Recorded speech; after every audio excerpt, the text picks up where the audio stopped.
Na Inglaterra dos anos 70, o ar parecia carregado de desesperança. A Grã-Bretanha vivia à beira do colapso. As ruas estavam tomadas por lixo e por pessoas em greve, os becos escuros estavam repletos de almas perdidas e o desemprego engolia a esperança de um futuro melhor. Nesse cenário desolador, o espírito de anarquia não era apenas um eco distante, mas um grito coletivo de uma nação em crise. Para aqueles que tinham o azar de nascer do lado errado, as perspectivas eram como um espelho rachado, refletindo um futuro ainda mais sombrio e cruel. Foi nesse contexto turbulento que, em uma noite de dezembro de 1976, a televisão britânica estava prestes a fazer história, ou para alguns, a cometer um erro irreversível. O programa Today, apresentado por Bill Graham, era rotineiro, quase monótono, mas naquela noite prometia algo especial, uma entrevista com a banda Queen. Porém, o destino, ou talvez o azar, tinha outros planos.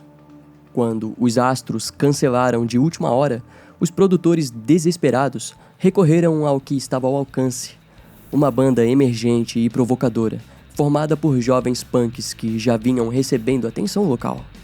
Os jovens chegaram como uma tempestade, literalmente.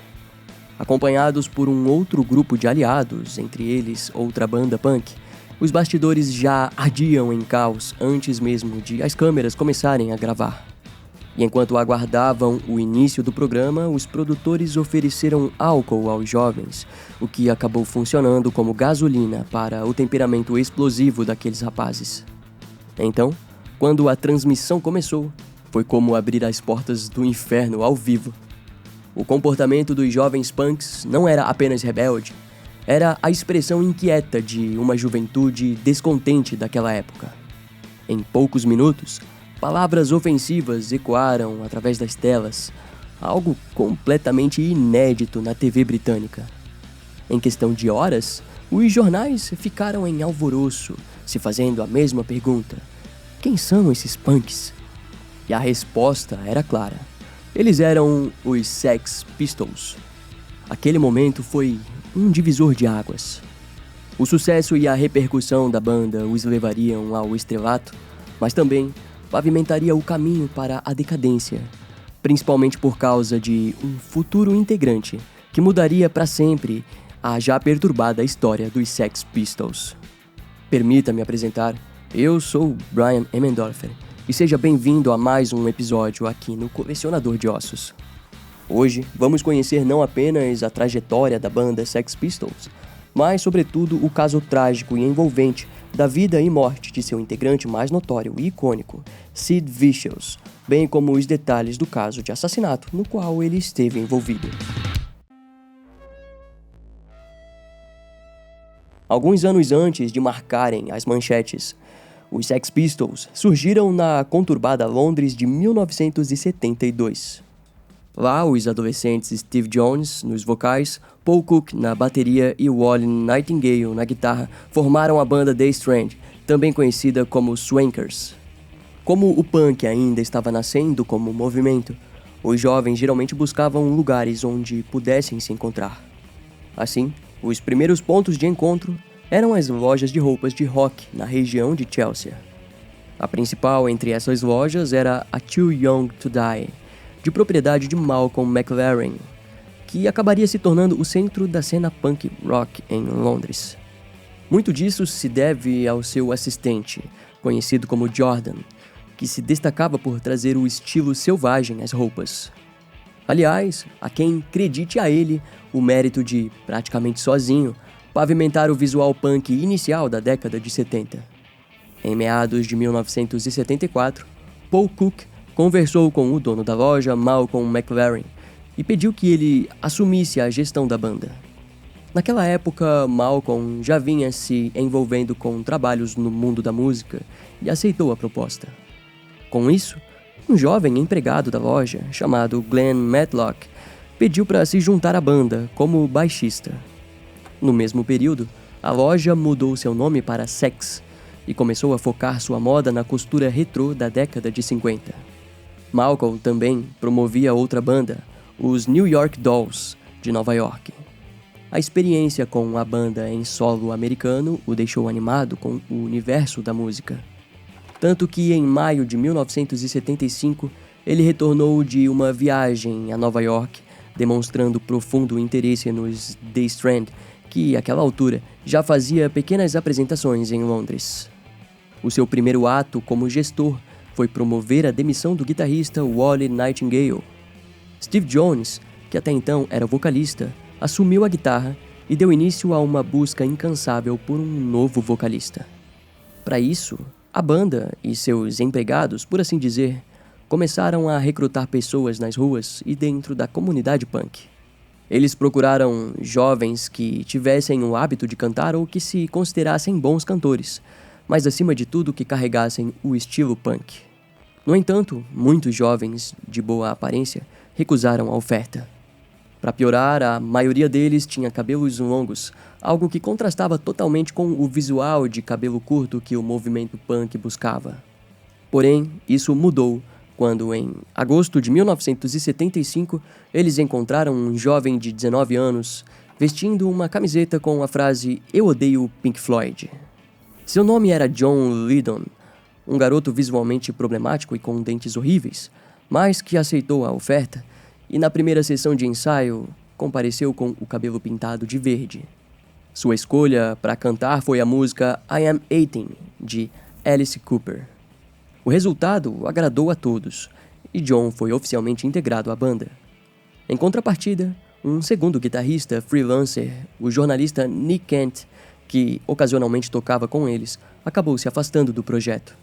Com isso, a banda começou a procurar um substituto e chegou a redigir um anúncio que dizia: "Procuramos um guitarrista garoto prodígio, não mais velho que 20 anos e não pior que Johnny Thunders." Essa busca resultou na entrada de Steve New como segundo guitarrista, ao lado de Steve Jones. No entanto, Steve New permaneceria apenas um mês na banda. Durante esse período, a banda decidiu mudar de nome. Havia diversas opções, mas optaram por Sex Pistols, um nome que, para eles, representava uma ideologia mais jovem e provocativa. O primeiro show oficial foi agendado para novembro de 1975, na Escola de Arte de St. Martin. A partir dessa apresentação, os Sex Pistols começaram a conquistar diversos novos shows em faculdades de Londres, e não demorou para que o visual da banda se tornasse uma tendência entre os fãs. A banda rapidamente percebeu essa influência, e na primavera de 1976, adotaram uma estética baseada em sua ideologia de revolta. Suas roupas poderiam ser descritas como anti-moda.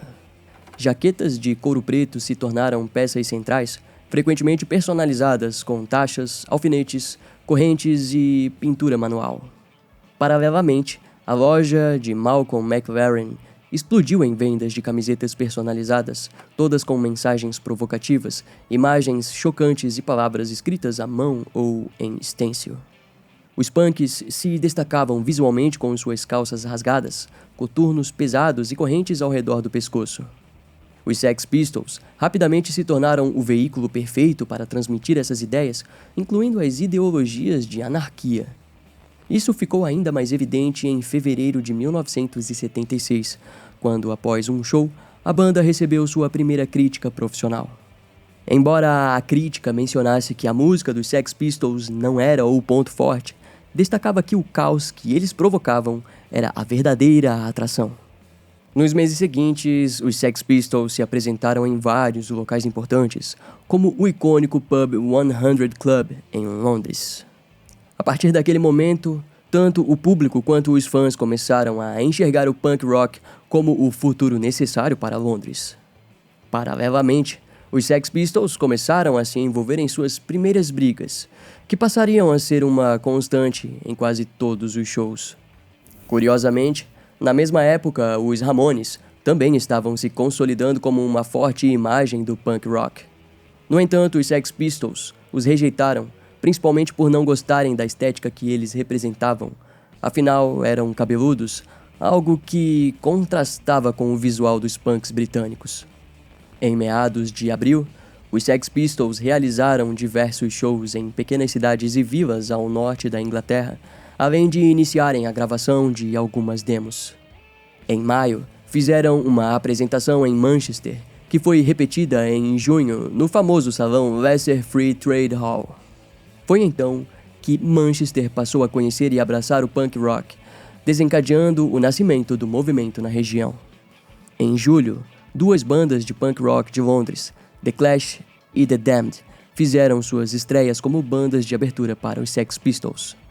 Isso marcou o início de uma maior camaradagem entre as bandas de punk rock londrinas. Até mesmo os Sex Pistols, em uma noite de folga, compareceram a um show dos Ramones no famoso pub Dingwalls.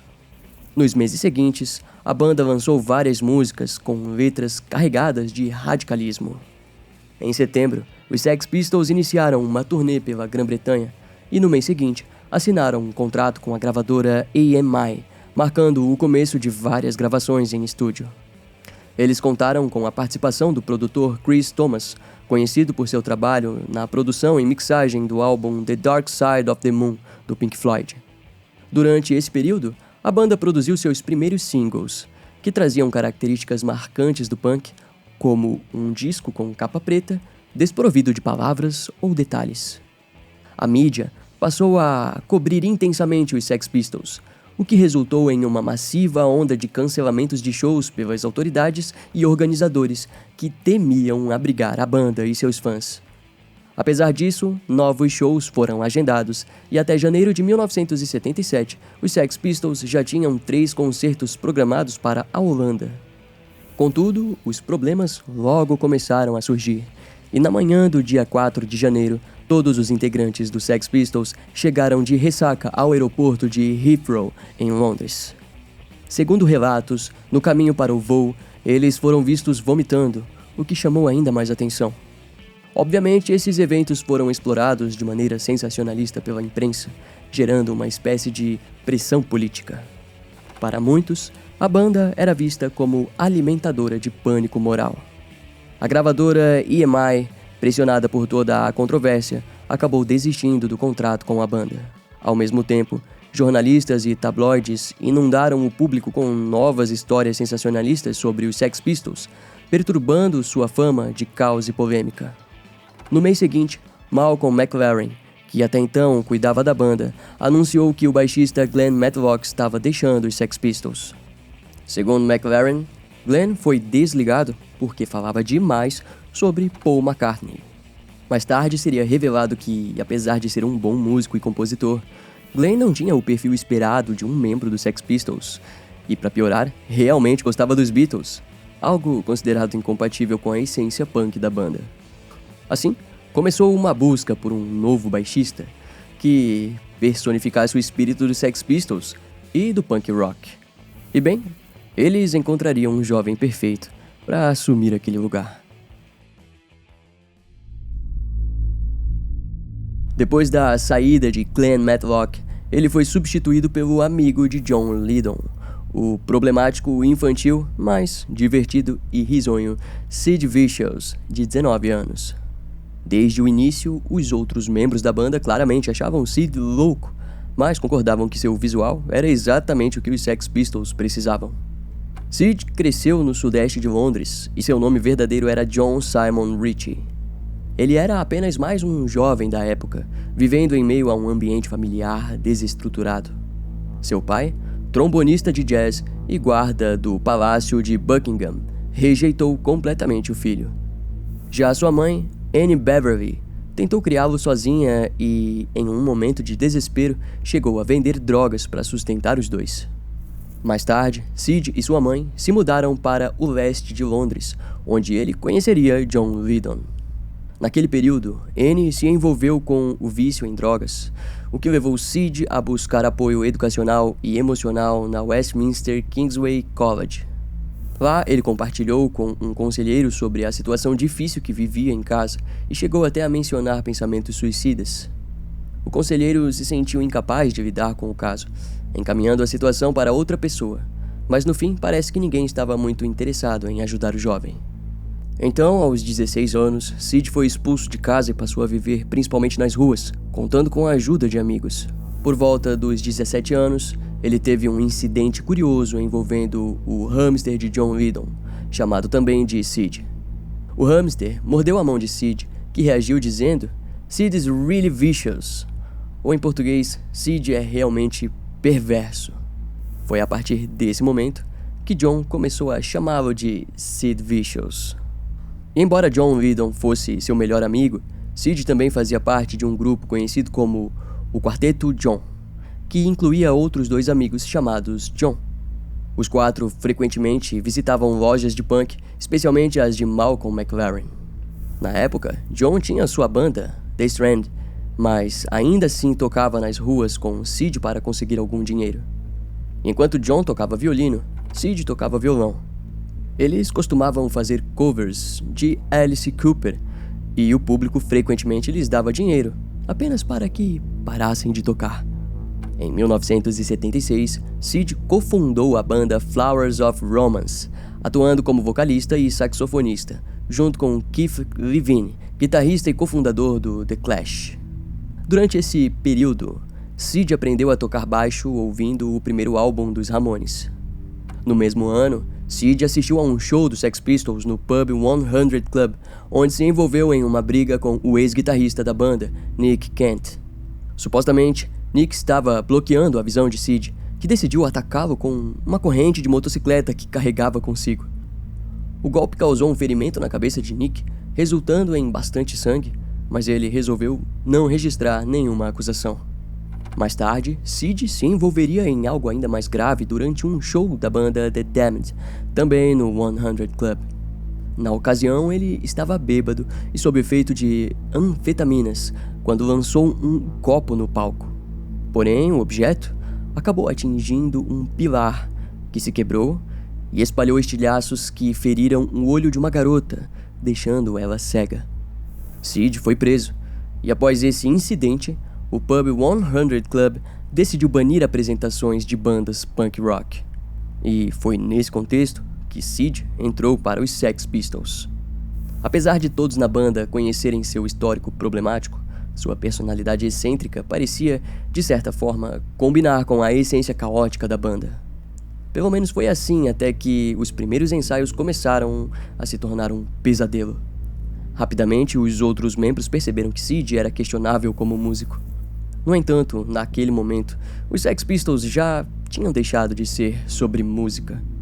A trajetória da banda estava se transformando em puro sensacionalismo, marcada por shows violentos e opiniões consideradas ofensivas pela opinião pública. O próprio Sid percebeu essa mudança e decidiu que apenas iria se divertir enquanto pudesse. Afinal, em pouco tempo, ele havia se tornado um dos astros do punk rock londrino. Sid adorava a atenção da imprensa, o dinheiro e o fato de ser notado. No entanto, o antes infantil e risonho Sid Vicious começou a mergulhar em um mundo sombrio de consumo desenfreado de drogas. As coisas tomariam um rumo ainda mais obscuro quando ele conheceu Nancy Spungen, uma profissional do sexo de Nova York e também viciada em drogas, que tinha 19 anos. Assim como Sid, Nancy teve uma infância complicada, mas sua história era ainda mais confusa. Ao nascer, Nancy quase morreu sufocada pelo próprio cordão umbilical. Os médicos informaram aos pais que provavelmente nenhum dano cerebral havia ocorrido, mas ela apresentava sintomas de cianose grave, uma condição em que o sangue circula pela pele com pouca ou nenhuma oxigenação. Nancy precisou de cuidados especiais antes de receber alta. Em casa, ela se mostrou um bebê chorão, violento e propenso a gritos constantes. Aos 3 meses de idade, a pediatra receitou a Nancy um barbitúrico líquido, normalmente usado em casos de convulsões. Mesmo assim, seu comportamento continuou estranho e explosivo. Nos anos seguintes, novos problemas surgiram, como quando, aos 10 anos, Nancy ameaçou a babá da família com uma tesoura e tentou agredir seu psiquiatra. O profissional informou aos pais que o comportamento de Nancy girava em torno de sua necessidade de chamar atenção. Aos 11 anos, Nancy foi expulsa da escola devido a faltas consecutivas. Seus pais, então, decidiram transferi-la para uma escola na Pensilvânia. Contudo, Nancy fugiu e tentou suicídio, mas sem sucesso. Aos 15 anos, o seu psiquiatra a diagnosticou com esquizofrenia. Apesar disso, Nancy retomou os estudos e conseguiu se formar. Em 1974, aos 16 anos, foi aceita na Universidade do Colorado, em Boulder. A vida parecia promissora, mas Nancy acabou sendo presa por tentar comprar maconha de um policial disfarçado. Posteriormente, foi novamente presa após ser encontrada na posse de itens roubados que havia escondido em seu dormitório. Como consequência, a universidade expulsou a garota. No ano seguinte, Nancy saiu de casa e se mudou para Nova York, onde começou a viver nas ruas como profissional do sexo. Curiosamente, também conseguiu um emprego como jornalista musical amadora, além de realizar outros bicos em lojas de roupas. No seu tempo livre, Nancy se aproximou de integrantes de bandas famosas como Aerosmith, Bad Company, New York Dolls e Ramones. Em dezembro de 1976, ela viajou para Londres com os membros do The Heartbreakers e conheceu os Sex Pistols. Naquela mesma noite, ela conheceu Sid Vicious, embora o relacionamento entre os dois não tenha começado imediatamente. Apenas cerca de um ano depois, foi que eles começaram a namorar. Naquela altura, Nancy já era claramente uma viciada em heroína e seu estado emocional estava completamente destruído. Como consequência, Sid passou a aumentar significativamente seu consumo de drogas e gradativamente foi se afastando da banda. Seu amigo e vocalista dos Sex Pistols, John Lydon, percebeu que Nancy representava um risco para Sid e tentou afastá-la.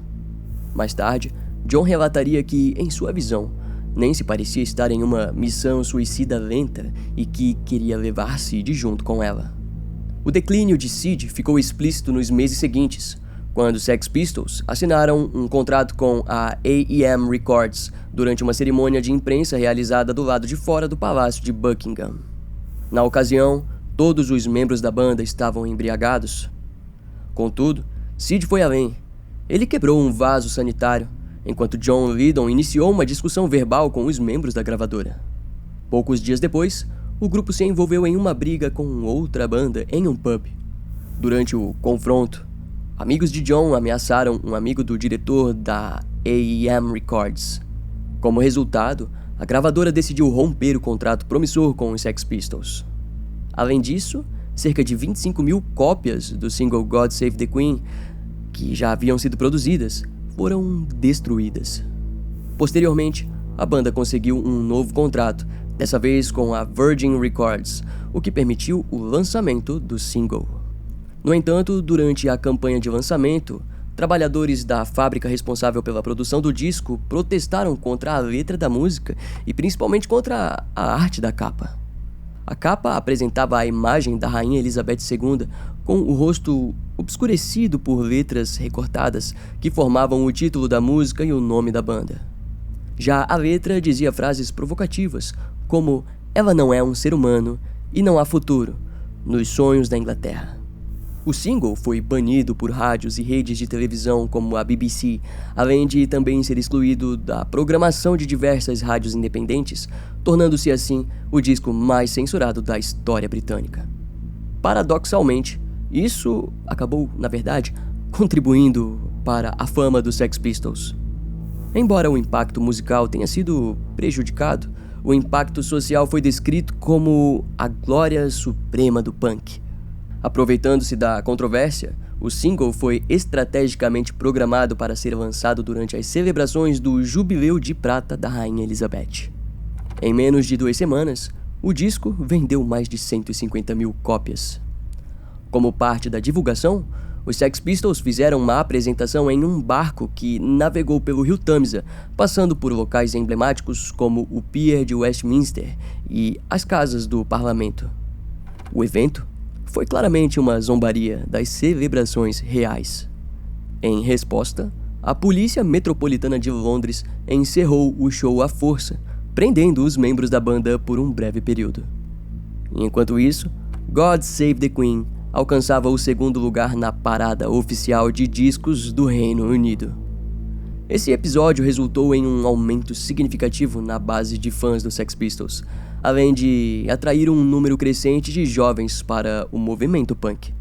No entanto, nem todos estavam satisfeitos com o sucesso da banda. Em um determinado dia, O vocalista John Lydon foi atacado por uma gangue armada no pub Pegasus em Islington. Durante o ataque, ele sofreu ferimentos graves, incluindo lesões no tendão de seu braço esquerdo. Os outros integrantes da banda também se tornaram alvos de agressões em episódios distintos, e apenas 3 dias depois do primeiro incidente, John foi brutalmente espancado novamente. Os Sex Pistols começaram a ser descritos como inimigos do público e considerados rivais de gangues locais. E assim, para evitar que seus shows fossem arruinados, a banda decidiu divulgar as datas de suas turnês sob o pseudônimo de Spots. Durante esse período, Malcolm McLaren estava motivado a iniciar o orçamento para a produção de um filme sobre os Sex Pistols.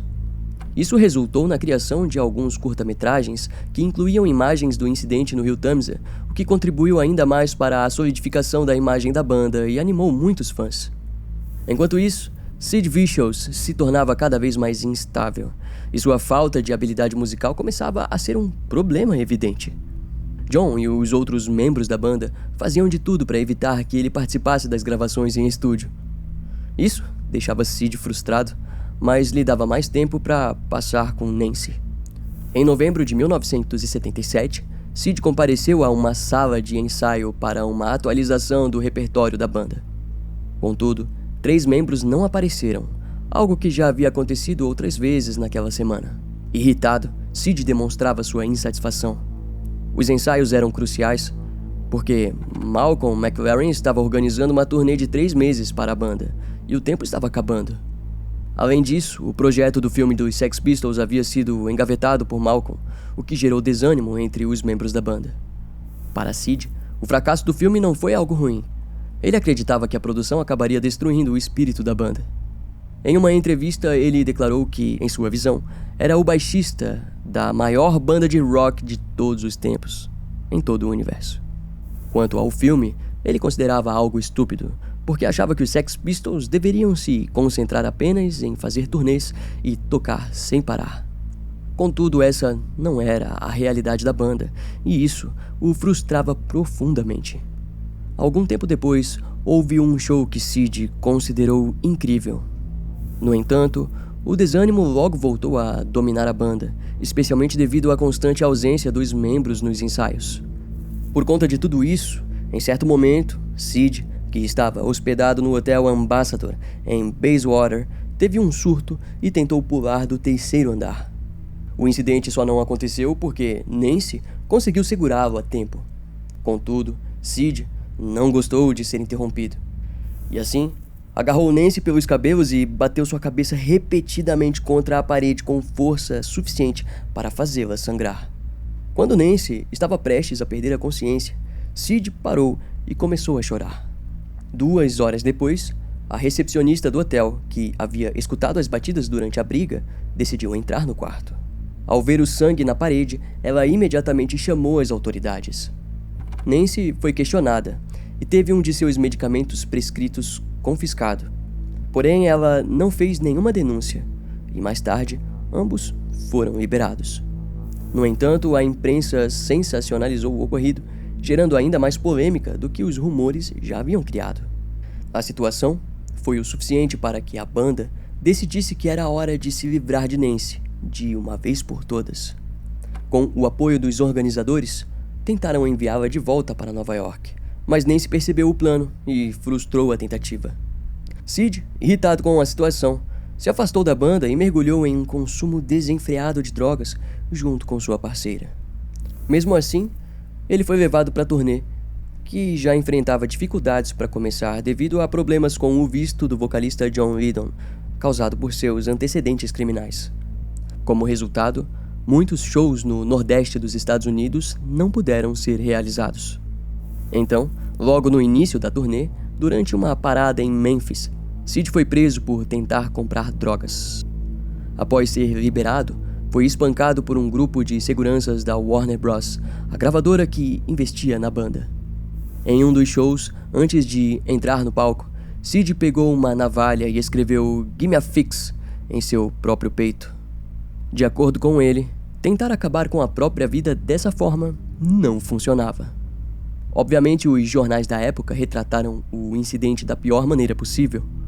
Depois disso, em San Antonio, durante um show, Sid entrou no palco ofendendo os fãs e acabou sendo atingido por uma lata de cerveja.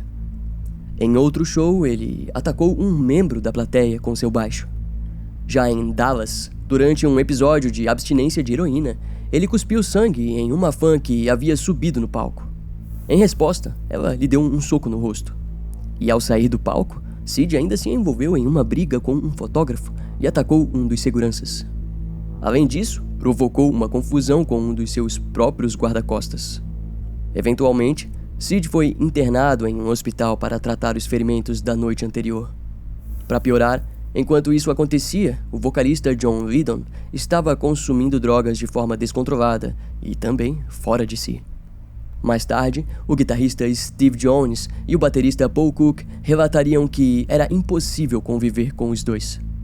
Sempre que tiravam os olhos de Sid, ele iniciava uma briga, enquanto John estava em sua própria viagem, convencido de que era Deus. E assim, depois de apenas 7 shows em turnê, John e Malcolm McLaren romperam suas ligações, e a banda estava à beira do colapso.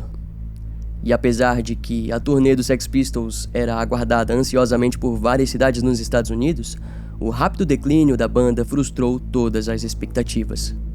Então, no dia 17 de janeiro de 1978, os membros viajaram para Los Angeles. Sid se encontrava em uma condição deplorável, mas com a ajuda de um amigo, conseguiu chegar a Nova York. Lá ele consumiu uma mistura de Valium e metadona, o que levou a ser hospitalizado. John viajou para visitá-lo e, naquele momento, percebeu que aquele era o fim dos Sex Pistols.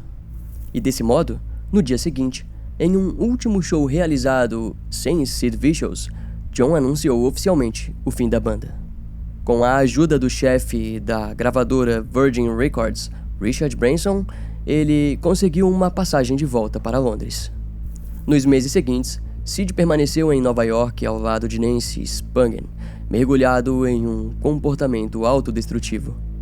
Enquanto isso, os outros membros da banda participaram da produção do filme de Malcolm McLaren sobre a história dos Sex Pistols, aproveitando a dissolução turbulenta da banda como parte do enredo. John Lydon, no entanto, decidiu não participar do projeto e começou a preparar um processo judicial contra Malcolm McLaren e a empresa de gestão dos Pistols, a Glitter Best. As acusações incluíam o não pagamento de royalties, uso indevido do título John Rotten, obrigações contractuais injustas e danos causados por todas as atividades criminosas que ocorreram. Paralelamente, John começou a formar uma nova banda, a Public Image Limitada, com o ex-membro do The Clash, Keith Levine, e seu amigo de escola, Jah Wobble. Mais tarde, eles alcançariam o top 10 no Reino Unido com o single Public Image. E enquanto isso, Sid e Nancy se estabeleceram no Hotel Chelsea, em Manhattan, Nova York. Nancy assumiu o papel de empresária de Sid, que apostava em uma carreira solo. E assim, em setembro de 1978, ele gravou novas músicas e começou a produção de seu álbum Sid Sings. Contudo, assim como em outros momentos na história dos Sex Pistols, Sid protagonizaria mais um episódio dramático. Dessa vez, porém, os acontecimentos tomariam um rumo macabro. Na manhã do dia 12 de outubro de 1978, o Departamento de Polícia de Chelsea recebeu um chamado direcionado ao Hotel Chelsea. No local, os primeiros policiais foram informados pelos funcionários que o corpo sem vida de Nancy Spungen havia sido encontrado no banheiro do apartamento que ela dividia com Sid Vicious. Ela apresentava um ferimento profundo e mortal na região do abdômen. Sid foi localizado pelos próprios funcionários do hotel, vagando desnorteado pelo corredor. Ele foi preso pelo sargento Thomas Kilroy. Durante o interrogatório inicial, Sid confessou que os dois haviam discutido na noite anterior, alegando ainda que tinha esfaqueado Nancy, mas que não tinha a intenção de matá-la. No entanto, ao ser levado para prestar depoimento, já um pouco mais sóbrio, ele afirmou não se lembrar de nada do que havia acontecido. As investigações começaram e logo revelaram que, na noite anterior, Sid e Nancy haviam dado uma festa em seu apartamento. Diversos participantes da festa foram interrogados e confirmaram que Sid havia consumido uma grande quantidade de drogas, incluindo 30 comprimidos de Tuinal. Com isso, tornou-se difícil identificar todos que entraram e saíram do apartamento naquela noite. Algumas testemunhas afirmaram que Nancy estava viva até as 5 horas da manhã e alegaram que o estado de Sid tornava impossível que ele tivesse cometido o assassinato. Apesar disso, devido à confissão inicial de Sid, ele foi acusado de homicídio em segundo grau. A faca utilizada no crime foi encontrada no apartamento e identificada como uma Jaguar K11, comprada por Nancy alguns dias antes como um presente para Sid. Com o principal suspeito do crime preso, Malcolm McLaren imediatamente tentou contratar advogados renomados para defendê-lo, mas não teve sucesso. No entanto, Jim Murberg, advogado da empresa de Malcolm, conseguiu garantir a libertação de Sid mediante o pagamento de uma fiança de $50 mil, providenciada pela gravadora dos Sex Pistols, a Virgin Records. Uma das condições para a libertação era que Sid permanecesse em Nova York e se apresentasse diariamente aos escritórios da polícia. Após ser liberado, Sid retornou ao apartamento do Hotel Chelsea, onde ficou sob os cuidados de sua mãe, Anne Beverly, e de Malcolm McLaren. Ambos acreditavam firmemente em sua inocência. O advogado de Sid argumentou que sua defesa se basearia na teoria de que a faca usada para assassinar Nancy Spugnan estava na mesma gaveta onde o casal guardava seu dinheiro. Assim, a defesa e Malcolm McLaren acreditavam que um dos convidados da festa havia tentado roubar o dinheiro, mas que foi interrompido por Nancy, o que teria levado ao crime. Para sustentar essa teoria, um investigador particular foi contratado e o psiquiatra forense Stephen Teach foi chamado para conversar com Sid Vicious. No entanto, a conversa foi frustrante. Sid estava completamente desfocado e, ao ser questionado, apenas queria falar sobre a classe trabalhadora de Berlim, enquanto fixava os olhos na televisão. O ocorrido parecia ter afetado profundamente a mente de Sid, que já estava fragilizado pelo consumo excessivo de drogas. Segundo Stephen, Sid não poderia ser deixado sozinho, mas isso não foi possível. Então, algumas horas mais tarde, Sid tentou cortar os pulsos com uma lâmpada quebrada. Quando os primeiros socorros chegaram, ele tentou pular pela janela do quarto, mas foi impedido. Sid foi internado no hospital Bellevue e posteriormente transferido para um hospital em White Plains, Nova York. No dia 26 de novembro, foi liberado e retornou ao Hotel Chelsea. Naquele momento, John Lydon já estava ciente dos eventos e tentou entrar em contato com Sid, mas Malcolm McLaren não permitiu que ele se aproximasse. 2 dias depois, Sid foi entrevistado pelo jornalista Bernard Clark. Durante a entrevista, ao ser questionado sobre a morte de Nancy, Sid afirmou que ela sempre dizia que morreria antes de completar 21 anos. E quando Bernard perguntou onde ele gostaria de estar naquele momento, Sid respondeu: gostaria de estar debaixo da terra. Com a aproximação do Natal, os membros remanescentes dos Sex Pistols voltaram a se reunir para gravar um álbum de Natal com o objetivo de arrecadar fundos para a defesa de Sid. Eles também venderam camisetas com a frase "Ela está morta, eu estou vivo, eu sou eu". Por outro lado, Sid, que guardava o andamento do processo judicial, passou a iniciar diversos relacionamentos. Ele se envolveu com a jovem punk Judy Nylon e também com as viciadas em drogas Connie Grip, ex-namorada de Dee Ramone e Michelle Robinson. No dia 5 de dezembro, Sid foi a uma festa na boate Hira, em Nova York, onde a banda punk Catfish estava se apresentando.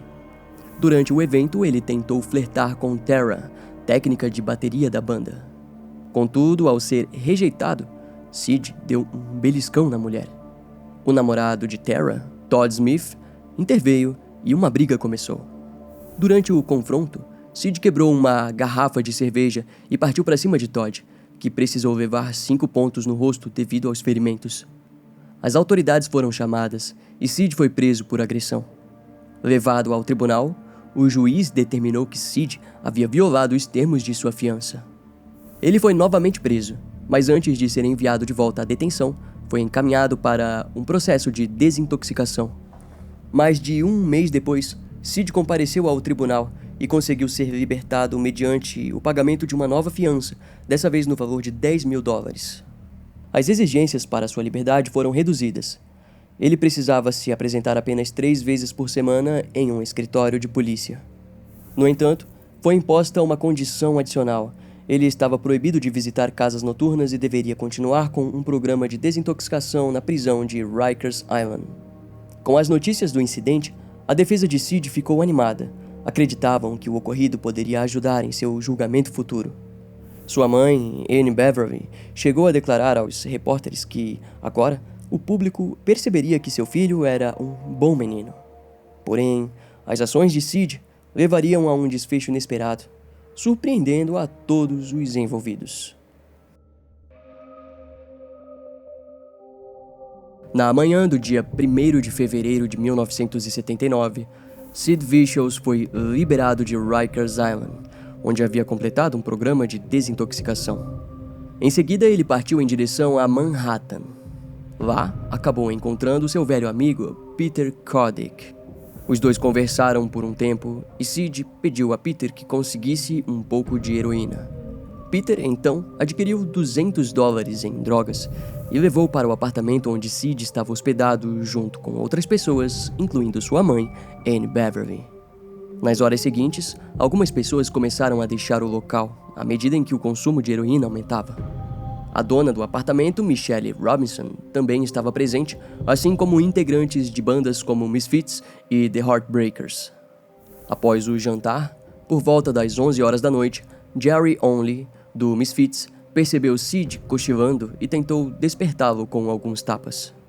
No entanto, a mãe de Sid o cobriu com um cobertor e garantiu que ele ficaria bem. Jerry, sabendo que Sid estava há algum tempo limpo, decidiu não insistir. Mais tarde, um dos amigos presentes, Peter Gravel, deu a Sid mais 4 barbitúricos para ajudá-lo a dormir. Depois disso, todos foram embora. Na manhã seguinte, Anne Beverly e Michelle Robinson encontraram Sid sem vida. As ambulâncias foram rapidamente chamadas, mas Sid já estava morto, aparentemente devido a uma overdose.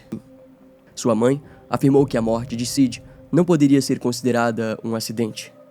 Segundo Anne, ela havia encontrado anteriormente uma carta em uma das jaquetas de Sid, onde ele mencionava ter um pacto suicida com Nancy Spungen e pedia para ser enterrado ao lado dela.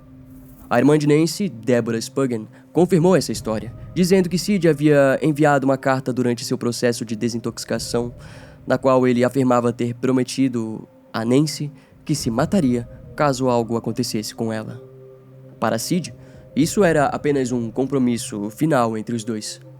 No entanto, Nancy havia sido enterrada em um cemitério judeu na Pensilvânia e Sid não poderia ser sepultado no mesmo local. Por conta disso, ele foi cremado em Nova Jersey. Anne Beverly pediu permissão a Deborah para jogar as cinzas de Sid sobre o túmulo de Nancy, mas a família dela não permitiu. Mesmo assim, Anne e alguns amigos foram até o cemitério e de uma cerca próxima ao túmulo de Nancy, espalharam as cinzas. Após a morte de Sid, surgiram muitas versões sobre a natureza da tragédia, que continua a ser um ponto de discussão e mistério na história do punk rock até os dias atuais.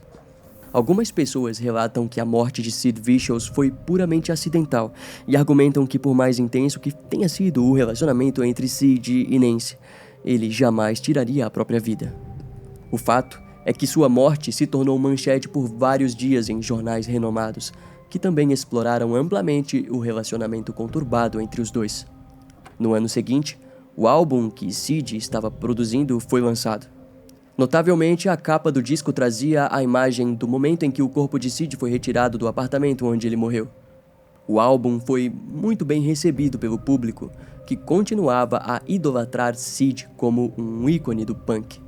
Com o passar do tempo, diversos artistas e compositores passaram a retratar Sid Vicious como o símbolo do que há de mais autêntico no punk rock. O roqueiro magrelo com muita atitude. Por outro lado, John Lydon, vocalista dos Sex Pistols, afirmou que todas as coisas boas em Sid acabaram quando ele entrou na banda. Segundo Lydon, Sid se sentia isolado por não ser o melhor músico entre eles. Em 1986, o filme Sid and Nancy, O Amor Mata, foi lançado, sendo amplamente considerado uma representação sensível e até gentil da história dos dois. O filme apresentou Sid como um jovem perdido e perplexo com a vida. 10 anos depois, o baixo de Sid, um Fender Precision Bass branco com um escudo preto e uma tira de couro com o nome Sid gravado, foi vendido para o ex-integrante da banda, Steve Jones, por $2.000, o equivalente a quase R$12.000 nos dias de hoje. Posteriormente, o famoso terno de Sid Vicious também foi leiloado por $11.000, cerca de R$63.000. Em 2006, os Sex Pistols foram homenageados com sua inclusão no Hall da Fama do Rock and Roll. No entanto, os membros ainda vivos se recusaram a comparecer à cerimônia. Mais recentemente, em janeiro de 2021, a FX anunciou a produção de uma série sobre os Sex Pistols, que foi lançada no ano seguinte. A percepção do público foi mista e John Lydon criticou duramente a série, chamando-a de desrespeitosa. Após o lançamento, ele tentou processar os produtores para impedir o uso das músicas dos Sex Pistols, mas não teve sucesso. Além de todos esses acontecimentos, nos anos que se passaram desde o fim trágico de Nancy e Sid e do impacto cultural deixado por eles, surgiram inúmeras teorias sobre a morte de Nancy. Essas especulações se intensificaram porque a investigação foi encerrada com a morte de Sid, deixando muitos aspectos da história sem respostas definitivas. Em 2007, um homem chamado Phil Strongman publicou um livro em que apresentava a teoria de que o ator Rockets Redglare havia assassinado Nancy. Segundo ele, Rockets sabia sobre o dinheiro que o casal escondia na gaveta e estava presente na festa da noite do crime. Na época, Rockets negou publicamente as acusações. Contudo, pessoas próximas a ele alegaram que Rockets havia confessado o assassinato em algumas ocasiões. O problema é que Rockets era conhecido por sua mania de contar histórias exageradas para chamar atenção, o que o tornava um suspeito pouco confiável. Além disso, no mesmo livro, Phil Strongman apontou para um possível cúmplice, o punk Neon Leon, que morava no mesmo complexo de apartamentos e que foi encontrado com alguns pertences de Sid Vicious, incluindo sua jaqueta de couro. Questionado pelas autoridades, Neon alegou ter recebido os itens do próprio Sid como presente e concordou em devolvê-los. As suspeitas sobre Neon vão ainda mais longe, pois supostamente ele teria dito a uma pessoa próxima que sabia quem era o assassino, embora não tenha revelado o nome. Mais tarde, Neon negou essa versão. Por outro lado, há quem acredite que Sid Vicious foi de fato o culpado. Pessoas próximas ao casal relataram que a violência entre Sid e Nancy era frequente e quase normal no relacionamento. Apesar de Sid geralmente ser gentil na frente de outras pessoas, a própria Nancy confidenciou à esposa de John Lydon, Nora Foster, que era frequentemente agredida por ele. Além disso, a mãe de Nancy compartilhou com as autoridades que, em uma conversa, Nancy havia admitido que as marcas de agressão em seu corpo não eram causadas por estranhos, como costumava dizer, mas pelo próprio Sid. Apesar disso, testemunhas também descreveram Nancy como verbalmente abusiva e fisicamente agressiva com Sid, tornando o relacionamento dos dois um terreno fértil para um desfecho impulsivo e trágico, como um esfaqueamento. Os investigadores da época acreditavam na culpa de Sid, baseando-se em sua confissão inicial, na posição em que o corpo foi encontrado, na localização da arma do crime e nas circunstâncias de um relacionamento tóxico e autodestrutivo. No entanto, como o caso nunca foi oficialmente encerrado, a morte de Nancy Spangen é vista hoje como um misterioso caso de assassinato, em que Sid permanece como o suspeito mais provável. É possível que o amor do público por Sid e seu legado tenham contribuído para manter a dúvida sobre sua culpabilidade. Já a morte de Sid Vicious é frequentemente lembrada como mais uma perda trágica no obscuro mundo da música da década de 70, um reflexo da intensidade e autodestruição que marcaram sua breve, mas notória existência.